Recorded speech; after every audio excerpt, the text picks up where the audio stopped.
All right, my homosexuals, I need you to gather around right now. I have had a very enlightening experience today. As I mentioned before, I found some great new companions that invited me to go work out in their shed in the middle of the woods.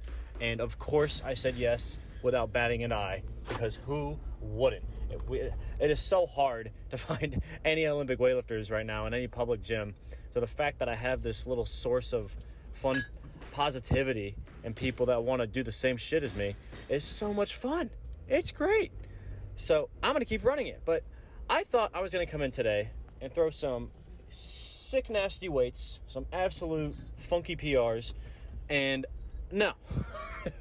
I expected the kg plates to be heavier, but turns out the guy that basically runs the thing, that's been letting people come out to his house, is a legitimate Olympic weightlifting competition referee. He's the guy. He knows all about everything you need to know when it comes to form and technique. And I'm like, bro, this is the best. I just got free coaching essentially. I am ecstatic because I'm gonna make the absolute best of this scenario and grow through it. You know, it's the best thing I could ever ask for, especially after just recovering my knee.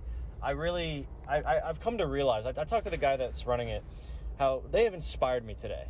You know, truly, because I got in there, I thought I was gonna hit these crazy big weights to show off and let everybody know what it's about, and that's not me right now. You know, I got so hooked on the bandwagon of trying to hit new stuff all the time, as you know, at the course of which my body could allow me to. But I think I've been letting the ego take over for a bit too long. You know, ever since I started my Rep Max program, that's almost 6 months ago now. It's just been new weight, because my form, I had gotten so down to a T that I just stopped worrying about it and just kept pushing weight without, putting in the proper efforts along the way to maintain what core and form I had built up. And I realized today how, even though I'm strong enough for example, I did 275 on clean and jerks for my triple today, and it was pretty ugly. And yeah, it's new weight. I haven't used kg plates in a long time. I'm not used to it. Sure, whatever excuse I want to use is pretty much bullshit, because it just shows how much more I need to learn. And I couldn't be more excited. It just shows how much I need to actually still go through to say that I've become more and more advanced in this sport. I think 265 would have been a lot smarter for this, because this is my first week back on the training. I'm not trying to go balls to the wall, absolutely destroy myself just trying to get another number up every week. I gotta take my time, genuinely take my time. These workouts should not make me feel like I'm gonna lose everything if I don't put up that extra 5 pounds next week.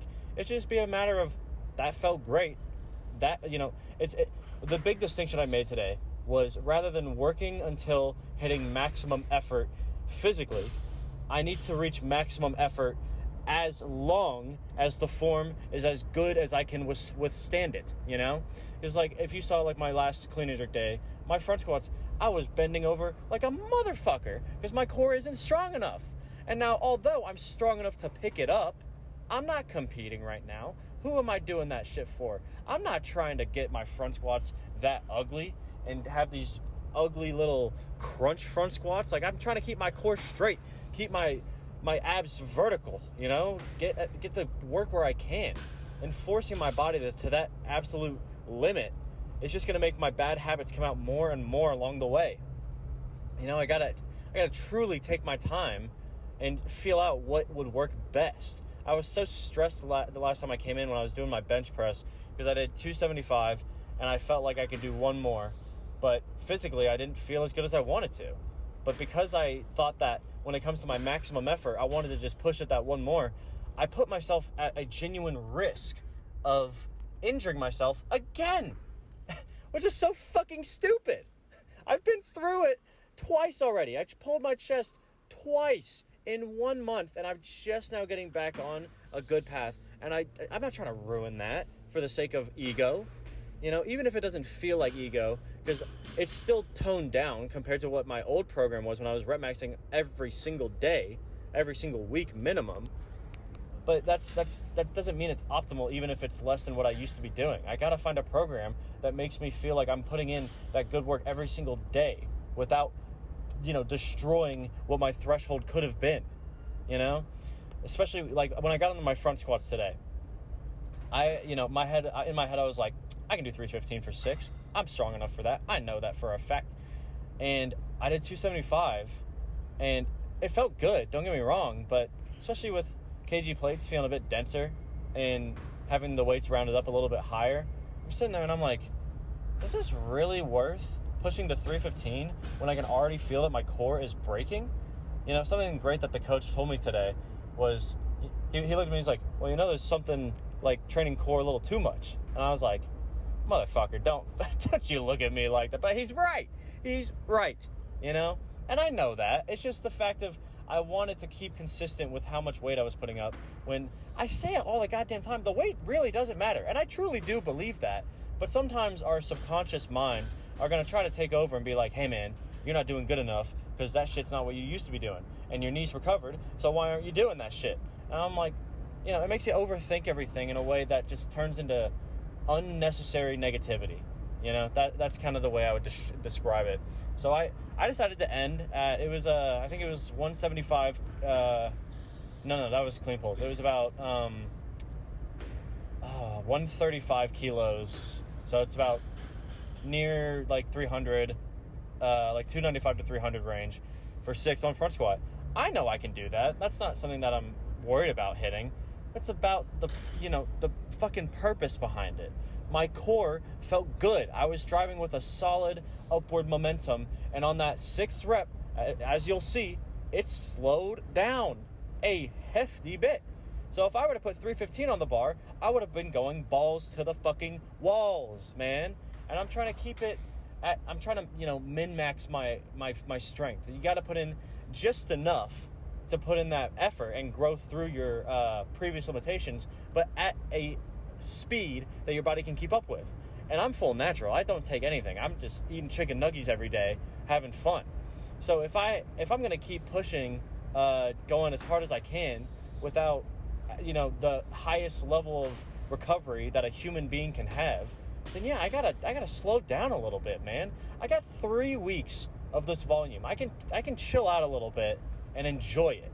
And especially when it gets to those heavier weeks where I'm doing doubles or singles on Olympics, or sets of 4, sets of 2 on my squats or benches, I'm going to need to chill out a little bit, and I'm going to want to have the conditioning built up so that when I get to those heavier weeks, it feels like I'm just lifting nothing, because I put in the conditioning that my body could actually work with, because just because you're pushing yourself to the absolute limit and you can't walk out of the gym because of how sore you are does not mean you trained optimally, especially for strength.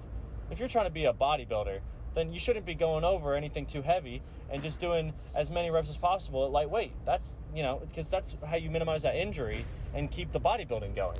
In strength building, you don't got to go crazy. You don't got to do a whole lot. You don't got to go balls to the walls. I keep saying it, man, but I'm going to keep fucking emphasizing, you got to chill out. You got to let your body actually do it at a comfortable rate.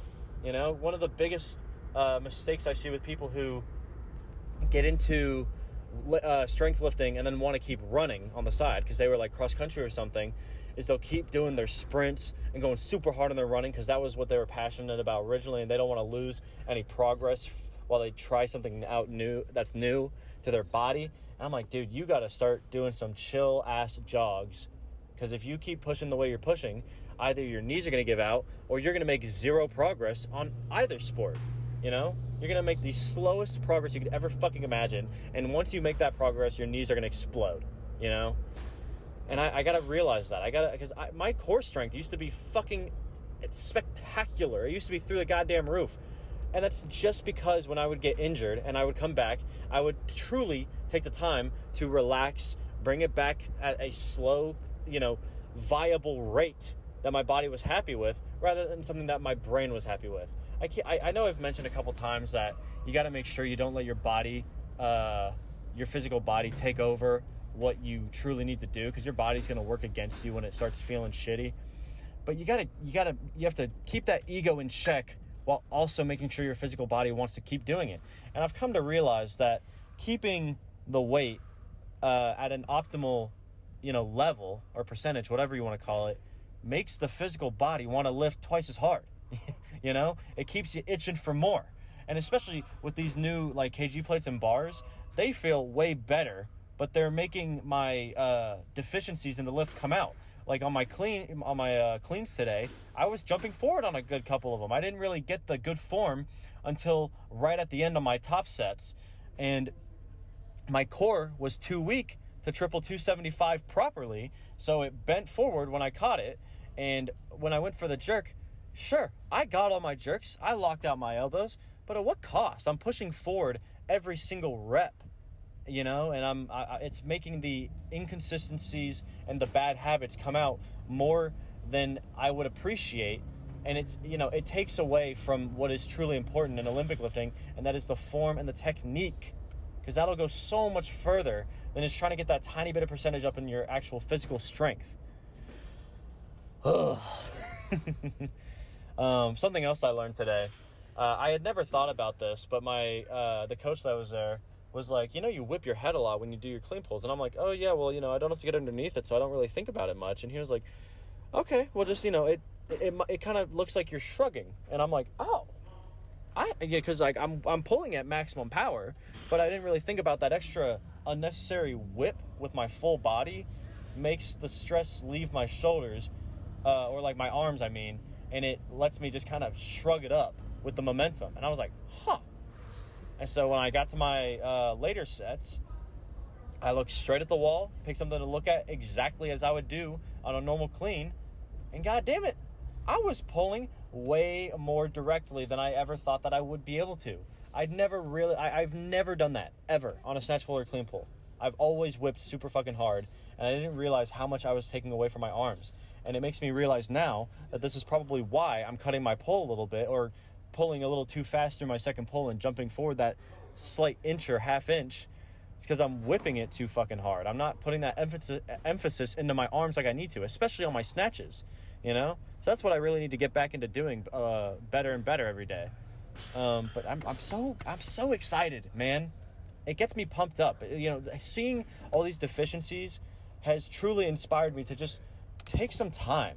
I gotta, because I truly have to look at what I'm doing, and I gotta ask myself, am I actually not worried about the weight, or am I just telling myself that so that I don't feel disappointed, or when I try to do something new, and I gotta just allow myself to just love it, live in the moment, take control of my form and technique first, so that I actually earn the strength that I build. And if I take time doing the form and technique first, the strength is going to come twice as fast. Like every single fucking time, no matter what you do, if you get the form and technique up first, no matter how good you are at lifting, like whether you just came off an injury or if you've been doing rep max programs too long, like I was, and not focusing too much on form or anything, take some time and really drive it back through the way that you've known to do for yourself, that truly works and is more optimal than what you're doing right now, and just see where it takes you. Because man, I'm excited. I want to get back in there, goddammit. I'm sad that they're not meeting tomorrow, because I really want to see how it translates to my snatch. But again, being good at Olympic lifting with different equipment is a good sign. It's something that I aspire to be able to do, because anytime I've switched from using kg plates or normal pound plates, it's a big fucking change, and my body typically can't actually keep up with it, and my bad habits come out because I focus so much on the strength that I don't allow the form and technique to follow first. God damn it. What a fun revelation. This is what I meant when I was talking about this the other day. When you work out or just do anything hobby-wise or passion-wise with people that know what it's like, or that also do it the way that you appreciate what it's for and know what they're talking about, or they've got the experience to back it up like you do, you learn so much about yourself by seeing these other people that impress you and that you look up to, and you're like, damn, I really thought I was that hot shit just because I wasn't around people that Olympic lifted like I did, Especially ever since I moved from Orlando, my technique has gone down because I don't have a group of people that Olympic lift anymore. You know, it's basically just me in that gym. I never see anyone else doing snatches or clean and jerks. So it's hard to build upon myself with other people to keep me motivated and inspired to do so. And so now I got this great opportunity and I'm going to fucking seize it. You know, it's as simple as that. I'm going to rock this shit as long as I can absolutely do it and just see where it goes. You know, truly enjoying it. Today was the first day, I think in months, since I started my Rep Max programming, where I was not stressed at all. You know, I'm typically sitting there like hyping myself up, feeling like I got to go harder than I need to. And I get to that point where I'm like so worried, even if I don't realize in the moment, about how I'm lifting, how one set feels versus the other, how these little things are affecting me and my weights, rather than just thinking, why don't we just take it back to the bare bones for a little bit? You know, why don't we just enjoy the sport for what it's truly meant to be? And it is a technique-driven sport, technique and core. So I want to really relearn and revitalize what it means to be an Olympic lifter. You know, what I discovered doing it myself. I tell people all the time, I'm self-taught, but that doesn't mean it's a good thing. You know, there was a lot of things that I could have learned early on and a lot of bad habits I picked up along the way because I didn't seek help. And, you know, it makes me proud of where I've gotten to and the mindset that I've developed. But I want to truly learn through other people's perspectives and experiences so that I can build that upon myself and get to re-experience and rehash what feelings I had when I truly felt like I was an Olympic lifter for the first time. I think I trained for 2.5 years without actually feeling like I was an Olympic lifter. I felt like my form was inadequate. My core strength was in the fucking floor. I had no people to motivate me because there's so little people that actually do it. And when I met one of my first friends I met in Orlando at the gym that I started going to, that actually Olympic lift like I did and showed up consistently like I did, I had never learned so much in my entire lifting career from that one man. Shout out to Desmond, my absolute homie. Such a great guy. So I'm excited. You're going to see some new growth. Today was not embarrassing. I'm going to embrace the fact that it was lesser because I'm trying to make growth and strides in areas that I've typically ignored in the past 6 months. So I'm going to really do my best. I think that my front squats and my clean pulls really shine through with that fact. And my clean and jerks are going to be something that I truly learn from. Truly. Because that 275 was too heavy. I don't care if it's not what it was before or anything like that. The only reason my Rep Max program worked at first 6 months ago was because I had built up the conditioning, the form, core, technique, whatever you want to say, because I built it up to that point where I could do it. But I had gone too heavy, and then I had to take a step back and fix my knee. So now I see where I'm at. I'm going to take hold of that and build upon it and get back to where I was at. Truly, you know, and not with an expectation that I have to get where I am at a certain rate. I just want to grow from the current version of myself that I am today. You know, make a new version of me that's more confident than ever. That kind of shit is what I look forward to. So I've been going off too fucking long. I'm inspired, damn it, but, you know, I will be back tomorrow. I'm going to be at the Crunch because they're not meeting tomorrow, but I'm going to really see how it translates. I've got power snatches and pause back squats, and I'm really going to emphasize the technique on my pause back squats and the highest vertical pull that I can get with a good stick on my power snatches, because I've been jumping forward, even if by that half of an inch that seems unnoticeable, I know it's there. So I need to take the time and attention to fix that shit. So right before I go, so I've been going on way too fucking long. Physically, I'll give it a flat 8. It wasn't anything crazy, but that's the fucking point. I'm trying to take some time to build it up while I'm first starting this program to make a lot of room for myself to grow. And further than that, mentally, I'm feeling at a whopping good 9.35 for sure. It was a great day, you know. There was only a few other people there, but it was truly inspiring. It's so great to know that there's a lot more I can learn and that my thresholds are nowhere near met for what I've been doing for the past couple of years. So you guys are going to fucking see it. I guarantee it. I'm going to keep making progress, just like I always tell you, and I will be back tomorrow. I appreciate y'all sticking around. Let me know how the lives and the lifts have been going. Love hearing about it, and I love you guys. Peace out.